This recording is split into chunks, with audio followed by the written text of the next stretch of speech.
chers mortels, c'est Dragmar. Alors, comme j'étais en pause pendant un long moment, j'ai fait plein d'achats. Et le problème, c'est que j'ai pas pu tout vous montrer. J'ai regardé les dernières vidéos de nouveautés, c'était allé jusqu'au 8 mars, un truc du genre.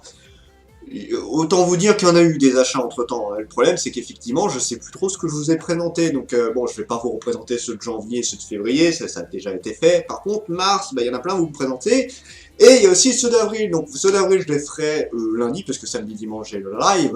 Et là, je vais vous présenter les 66 mangas que j'ai achetés pour le mois de mars. Et encore, je me suis restreint. Hein. Il y a des... Voilà, je fais un peu plus gaffe maintenant, mais c'est dur de se contrôler surtout.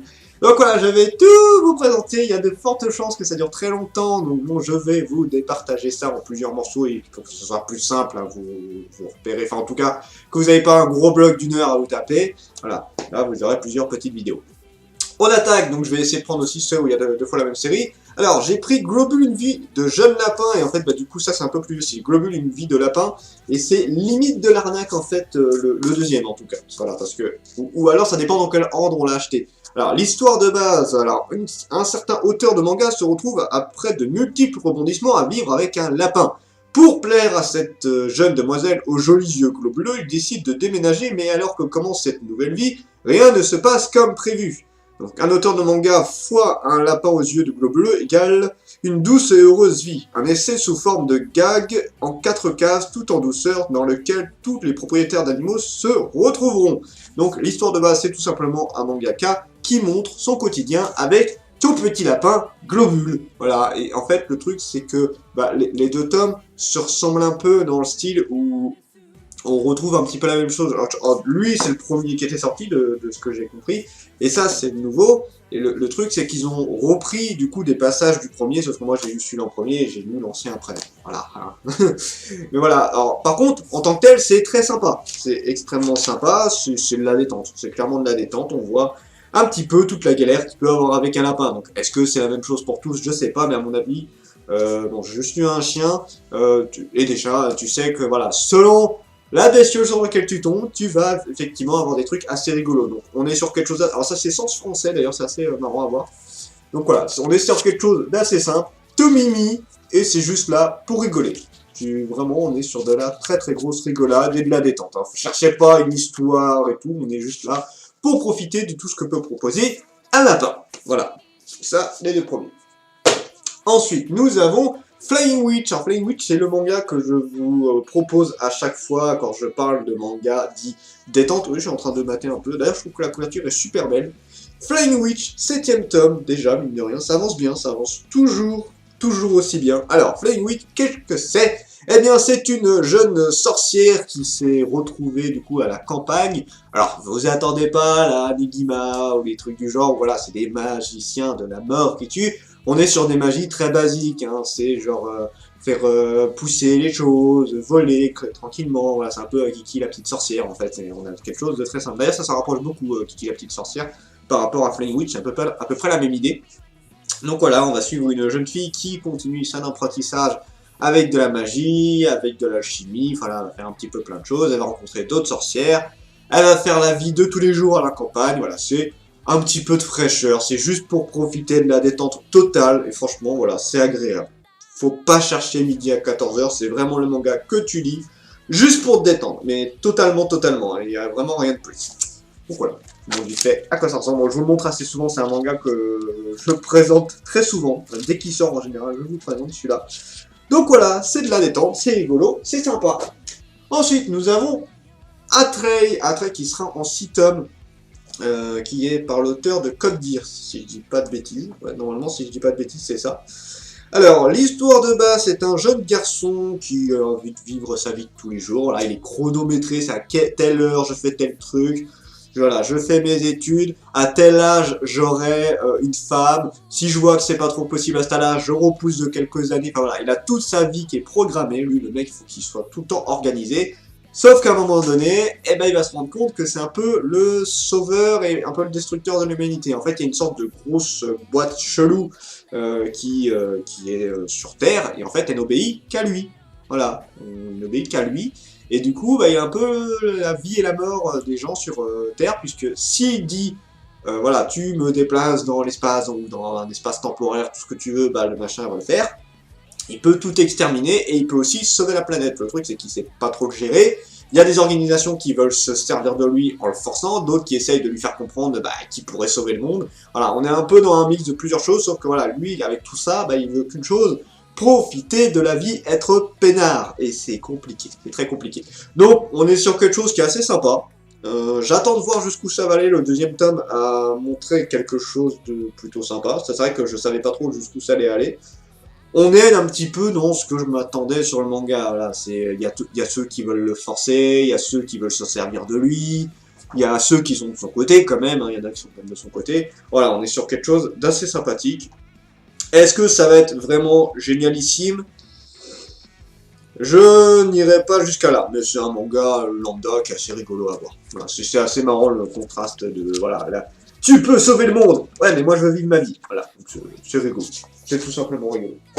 Ensuite, nous avons Thales, wouhou, Thales of Riding Ring. Alors, j'aime bien parce que sur ce tome-là, c'était très érotique. Bon, le manga a toujours été très érotique, mais là, ils se sont un petit peu beaucoup plus lâchés. Alors, l'histoire de base, c'est un jeune homme qui a été, alors pas téléporté en tant que tel, c'est qu'en fait, son amie d'enfance, en fait, elle vient d'un autre monde, et il l'a suivi, voilà, il s'est retrouvé dans notre monde, enfin dans notre monde, pardon, n'importe quoi, dans un monde de magie, de démons, voilà, tout ce que vous voulez, et on va se rendre compte que c'est le Seigneur des Anneaux. Voilà, oui, ça fait bizarre de dire ça, je pense à autre chose, mais bon, voilà, ça va être le Seigneur des Anneaux, et il va devoir récupérer les 5 anneaux des différents continents. Les différents pays plutôt, pour sauver le monde du roi, des monts, tout ça. Voilà, c'est très cliché, et avec une bonne dose de ecchi.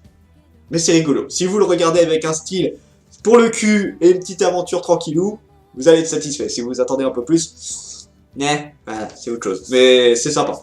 Voilà, on est plus là, en fait j'ai l'impression que pour l'instant je vous présente que des mangas pour rigoler. Le prochain va rigoler le coup. Donc voilà, on est sur du cul, on est sur de la rigolade, on est sur plein de choses. Tiens, on va juste voir. Ouais. Voilà. Voilà, ça vous donne une idée. Ensuite, nous avons Hell Paradise. Alors les premiers tomes, je vais comme lire les résumés. Au moins pour les premiers tomes. Japon, époque d'Edo. Gabimaru, le plus puissant des shinobi, croupi en prison malgré sa condamnation à mort, aucun bourreau ne parvient à lui ôter la vie. En effet, son initiation lui permet de résister aux plus atroces des tortures, c'est alors qu'il reçoit la visite d'une singulière exécutrice, Sagiri de la famille Yamada à Saimon. Celle-ci lui offre la possibilité d'être innocentée et relâchée, mais à une condition, se rendre sur l'île mystérieuse de Sukavati et ramener l'élixir d'immortalité. Donc voilà, c'est plusieurs personnes qui vont être des criminels, des violeurs, tout ce que tu veux, et on va leur dire, vous allez nous récupérer l'élixir d'immortalité, et vous êtes assouvis de tous vos crimes, et c'est sympa. Mais c'est quelque chose d'assez violent et assez bourrin, mais d'ailleurs j'ai l'impression de revoir un petit peu le style de Samurai Deeper, Kyo, tout ça, et ça fait plaisir. Ça c'est sympa. Il y en a un autre là d'ailleurs qui est sorti en avril, qui est un peu dans ce style-là aussi.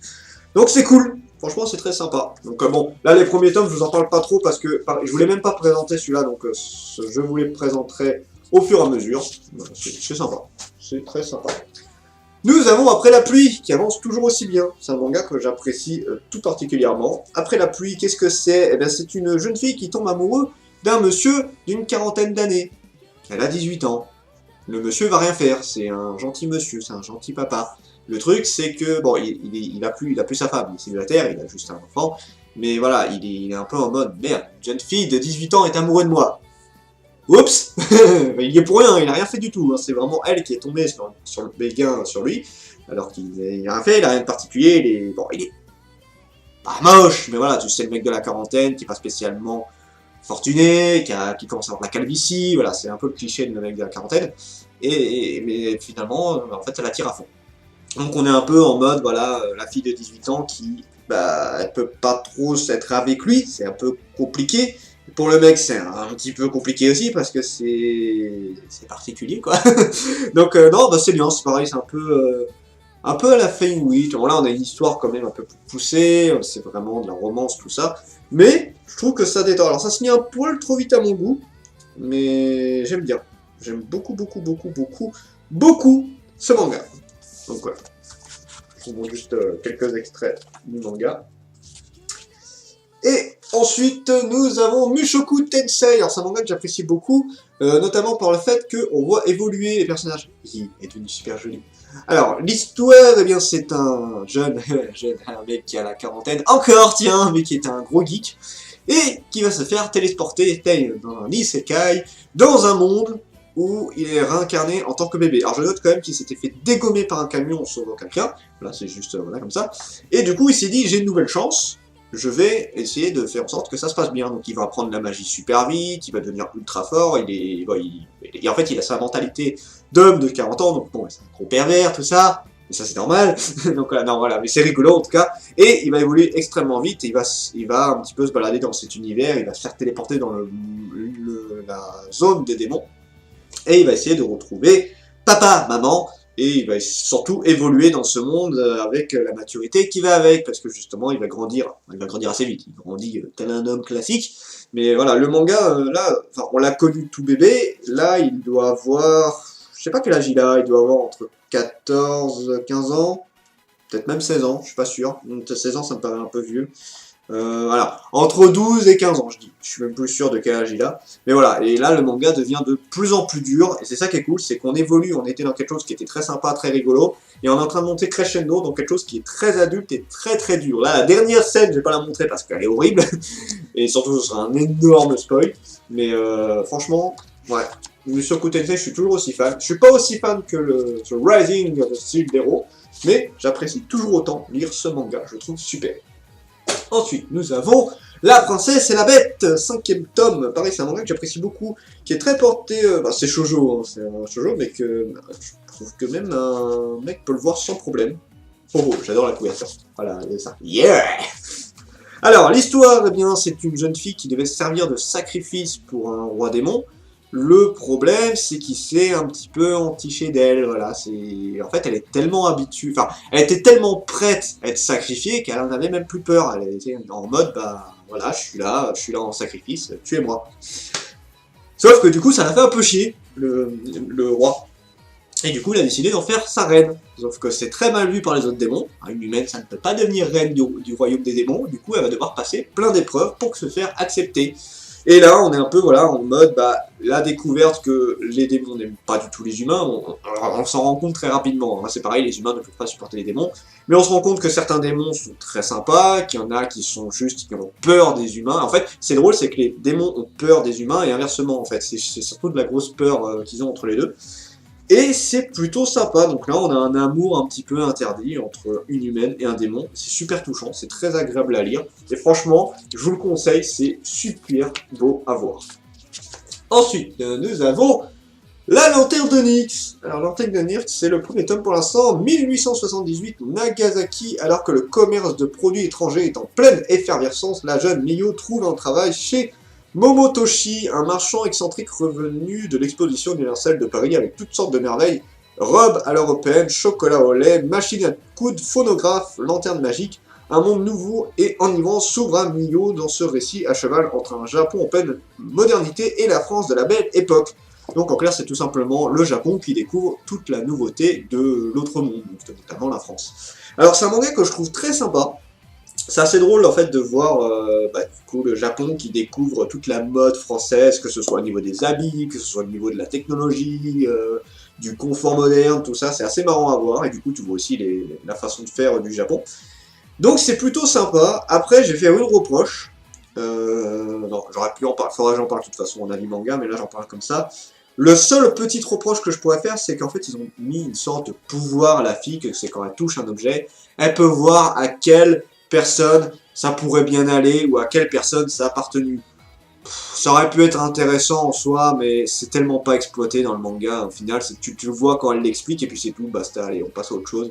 Elle s'en est presque plus jamais servie et honnêtement, je pense qu'on aurait pu beaucoup s'en passer. Voilà, mais c'est vraiment une reproche histoire de chipoter parce que le manga est vraiment très sympa, c'est très drôle à lire. Bon, le gérant est un énorme cliché, mais je trouve ça très drôle. D'ailleurs, je trouve que les personnages en tant que tels sont des gros clichés, mais c'est drôle, c'est sympa, ça se lit bien.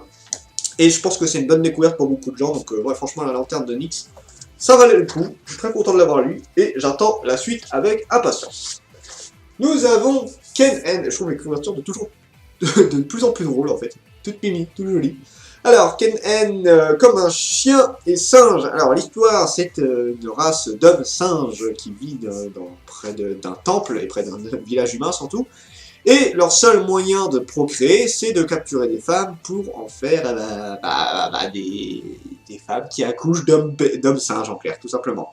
Le truc, c'est que cette tribu en particulier, elle n'est pas ultra fan de ça, surtout notre héros, en fait. Disons que les autres l'ont déjà fait, mais lui, voilà, il est obligé de le faire parce que c'est le seul moyen de faire procréer sa race, mais il est un peu trop gentil, et du coup, c'est compliqué. Et nous allons avoir justement un chien gardien qui va venir parce que voilà, enfin, son maître, un prêtre, lui a dit va là-bas pour les tuer, voilà, pour arrêter cette calomnie.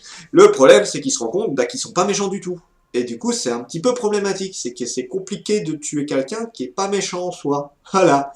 Du coup, il est un peu en mode bon, je suis venu pour vous tuer, mais comme vous êtes gentil, je vais rester avec vous jusqu'à ce que je vois si vous êtes vraiment gentil. Si vous êtes méchant, je vous dégomme. C'est un peu ça l'idée du manga en soi. Donc voilà, là pour l'instant on est un petit peu sur le lien entre l'homme bête et le chien protecteur. Et ben là il est un petit peu à la recherche de sa mère humaine. Et c'est sympa, c'est agréable à lire.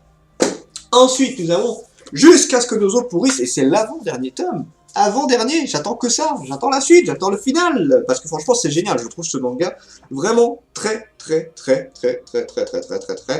bien foutu. Oui, je l'ai dit beaucoup de fois, mais je le trouve vraiment très sympa. Et j'attends de voir la suite avec impatience. Alors, l'histoire de base, qu'est-ce que c'est? Eh bien, c'est plusieurs enfants qui ont tué le papounet d'un de leurs amis.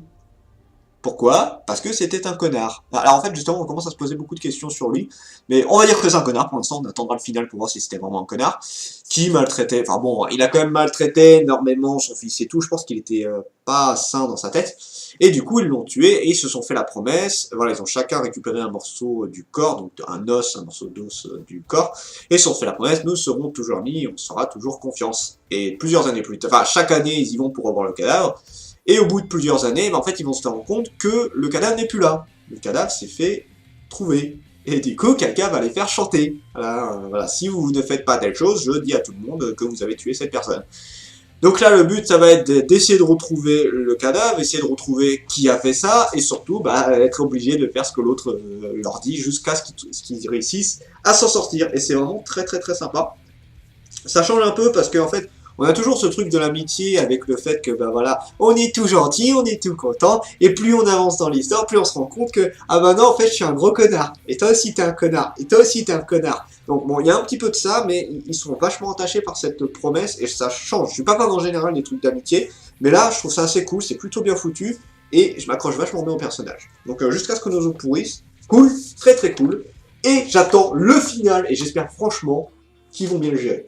En fait, c'est un peu ça que j'ai peur que ce soit mal géré la fin. Donc, s'il vous plaît, finissez-le bien, s'il vous plaît.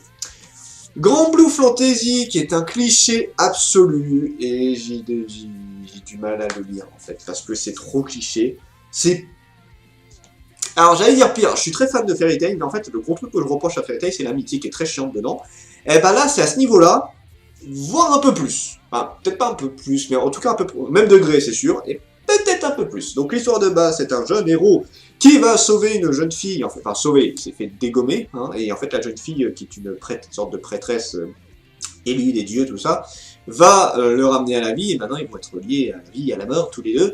Et le truc, c'est que ça va devenir une aventure, voilà, il y a lui, il y a la prêtresse, il y a une chevalière qui a des queues, ils vont trouver un pilote, ils vont trouver plein de trucs, voilà, le but, ça va être en fait tout simplement de sauver le monde, et il y a un truc d'aventure. C'est extrêmement cliché, c'est sympa en soi, le gros truc que je reproche, c'est que l'amitié te le balance en plein dans la gueule, et c'est lourd en crevé, j'ai horreur de ça. L'amitié, c'est nouveau, tout ça, mais quand on te le balance à tout va, c'est vite chiant à force. Bon, j'ai l'impression que plus on évolue, plus on en a marre de ce genre de truc là, parce que pareil, tout le monde reproche ça à Fairy Tail, que c'est trop amitié, c'est-à-dire qu'on n'aime pas l'amitié au final. moi j'ai toujours été comme ça, mais là, faut avouer que bon, on se pose des questions sur d'autres personnes aussi. Donc voilà, alors par contre c'est très joli, ça j'ai rien à dire, niveau dessin c'est super beau, c'est super bien foutu. Mais voilà, c'est malheureusement le caractère trop amitié du manga casse un petit peu le délire à mon goût. Bien évidemment, tout ce que je dis depuis tout à l'heure, ce n'est que des avis personnels. Magus of the Library, un énorme coup de cœur. En fait, j'ai déjà fait la vidéo dessus, mais je l'ai pas encore mis, il faudra que je la mette. Donc je vais ne faire que lire le résumé, vous montrer quelques images. Voilà, comme ça c'est plus simple. Protéger les livres, c'est protéger le monde. Le livre, une source de savoir, une accumulation de signes chargés de sens, un précieux héritage qui relie passé et futur. C'est un mage qui me l'a dit un jour. Protéger les livres, c'est tout simplement protéger le monde. Pour le jeune chiot qui passe son temps libre à plonger dans les romans, les récits extraordinaires sont un refuge face à la brutalité du quotidien. Son rêve est de partir pour la capitale des livres où sont rassemblées toutes les connaissances du monde, un projet utopique pour un gamin sans ressources jusqu'au jour où des envoyés de la fameuse bibliothèque centrale débarquent dans son village. Le miracle qui appelle de ses vœux depuis si longtemps est-il sur le point de se réaliser? J'ai eu du mal. Magus of the Library est une ode à la lecture et un formidable appel à l'aventure au carrefour des mille et une nuits, des récits de pirates et de l'heroic fantasy. C'est un terrain de jeu rêvé pour l'enfant qui sommeille en vous. C'est bien, parce que c'est cool. Je vais dire que ça, le manga est extrêmement cool, parce que bah voilà, vous aurez une vidéo dessus dans très peu de temps. Donc, voilà. Je vous montre juste une image, juste une seule, qui montre à quel point je trouve le manga juste magnifique, que ce soit en termes de dessin, d'histoire et tout. Attention! Wouh! C'est beau. C'est super méga beau. Voilà, et si vous voulez quelques extraits du manga, parce que là effectivement on voit que ça a été poussé jusqu'à la mort, mais le manga est vraiment très très beau, très joli, très agréable, et je le conseille fortement à tous ceux qui ne l'ont pas lu. Alors ensuite nous avons les montagnes hallucinées, deuxième et dernier tome d'ailleurs. Par contre, ils sont toujours aussi beaux. J'adore la texture. Wouh! Non, franchement, s'ils ont fait du super bon boulot là-dessus, ça fait vraiment croquis de voyage, c'est carnet de voyage. Alors, l'histoire de base, parce que là c'est fini en soi, donc je vais pas trop vous montrer la fin, tout ça. Au pire, je peux vous montrer quelques images du début. Parce que je ne montre jamais les derniers tomes en général. Parce que bah, ça permet de trop spoiler et ça, je me méfie. Je vais même pas montrer d'image, tiens, voilà. Comme ça, c'est fait. Alors, l'histoire de base, eh bien, c'est plusieurs personnes qui sont parties en Antarctique, au pôle Nord, tout ça, pour explorer, pour voir un petit peu toutes les ressources qu'il peut avoir, les secrets par rapport aux espèces qu'il y avait avant, qui vivaient, tout ça. Voilà, c'est une expédition scientifique à grande échelle, avec beaucoup de budget. Et on se rend compte qu'effectivement, il y a beaucoup de choses cachées. Et beaucoup de choses dangereuses aussi. Et je vous laisse là-dessus, parce que franchement, alors, c'est en 2 tomes. Ça vaut vraiment le coup, et apparemment, de ce que j'ai compris, il va y avoir d'autres histoires, d'autres nouvelles de Lovecraft, de ce que j'ai compris. Et franchement, ça vaut vraiment le coup, c'est super beau, c'est juste magnifique niveau des dessins, et c'est très accrocheur. C'est vraiment magnifique. Ensuite, Baby Boy. Alors Baby Boy, l'histoire vraie d'un loser né avec des pixels à la place des neurones. Alors ça parlera beaucoup aux gens plus de la trentaine, je dirais, parce que c'est l'époque en fait où tout le monde jouait, enfin, où les gamins, voilà, jouaient à la Super NES, à la NES, tout ça. Sauf que c'est pas tout à fait mon époque, c'est l'époque des bornes d'arcade, mais moi les bornes d'arcade, j'ai très peu connu ça. Désolé. Et du coup, le problème, c'est que effectivement, ça va toucher du monde, c'est très sympa, mais c'est plus ceux qui ont la trentaine, en fait, que ça va toucher, dans le sens où c'est carrément leur époque, parce qu'en fait, c'est les jeux qui existaient à l'époque, le fait d'aller prendre plein de friandises, se faire des cachettes, jouer non-stop, ce genre de trucs-là, il y a plein de trucs qui vont parler à pas mal de monde. Et moi, alors j'ai bien aimé, mais effectivement, je me reconnais pas dedans, parce que moi, je suis la génération juste après, avec la Nintendo 64, la GameCube, les PlayStation, tout ça. Voilà, moi, juste, ça aurait été quelques années de plus, bah j'aurais été en plein dedans. Mais effectivement, je reconnais les trucs de, voilà, prendre des bombeilles pour jouer aux jeux vidéo, jouer pendant des plombes, se cacher des parents pour pouvoir jouer tout le temps, il y a plein de trucs qui sont assez rigolos. Après, je suis pas spécialement fan des dessins, je trouve les dessins assez moches, je vais le dire clairement.